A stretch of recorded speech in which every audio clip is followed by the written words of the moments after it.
வரிசையா 9 படம் தோல்வி. அதனால இந்த படம் கண்டிப்பா ஜெயிக்கணும் அப்படின்னு பிரபல இயக்குனர் கிட்ட சொன்ன கேப்டன். 90கள்ல தமிழ் சினிமாவை மிரள வச்ச அதிரடி இயக்குனர்கள்ல ஒருத்தர் தான் ஆர்.கே. செல்வமணி.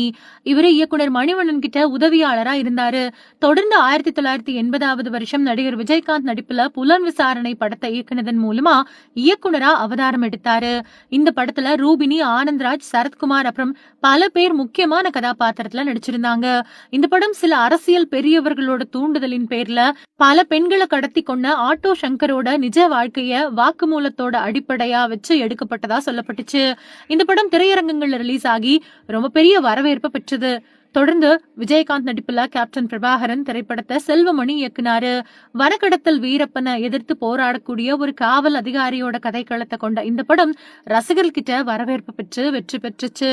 இந்த படத்தை தொடர்ந்து விஜயகாந்த் கேப்டன் அப்படின்னு ரசிகர்களால அழைக்கப்பட்டாரு. அதுக்கு பின்னாடி செம்பருத்தி, பொன்விலங்கு, கண்மணி, அதிரடிப்படை, ராஜமுத்திரை மாதிரியான படங்களை இயக்குனாரு. அதுக்கப்புறமா இயக்குனர் செல்வமணி உச்ச நடிகையா இருந்த ரோஜாவை காதலிச்சு கல்யாணம் பண்ணிக்கிட்டாரு.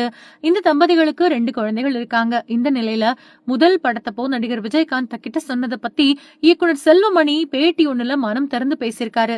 அவர் என்ன சொன்னாரு அப்படின்னா, புலன் விசாரணை படத்தப்போ விஜயகாந்த் என்கிட்ட வந்து, செல்வமணி, எனக்கு இதுக்கு முன்னாடி 9 படங்கள் தோல்வி அடைஞ்சிருச்சு. இந்த படம் என்னோட 10வது படம். இன்னும் 4 படங்கள் என் கையில இருக்குது. அதுல ஏதாவது ஒண்ணு ஓடிடும். அதுக்கு பின்னாடி ஒரு 2 வருஷங்கள் எனக்கு பிரச்சனை கிடையாது. ஆனா நீ இந்த படத்தை சரியா பண்ணல அப்படின்னா உனக்கு இதுதான் முதலும் கடைசியுமான படம். நல்லது சொன்னா கேட்டுக்கோ, நான் உன்னை கட்டாயப்படுத்தல. ஆனா மத்தவங்க சொல்றத கேட்க கூடாது அப்படின்னு இருக்காத. படம் ஜெயிச்சா முதல்ல உனக்கு தான் பேர் வரும், 2வது பேர் தான் எனக்கு வரும். அதனால தயவு செஞ்சு நல்லா படம் எடு அப்படின்னு சொன்னாரு. அதுதான் அவரோட குணம். இன்னைக்கு வரைக்கும் அவரை மாதிரி ஒரு நடிகர் எனக்கு அமையவே இல்லை அப்படின்னு சொல்லியிருக்காரு ஆர்.கே. செல்வமணி.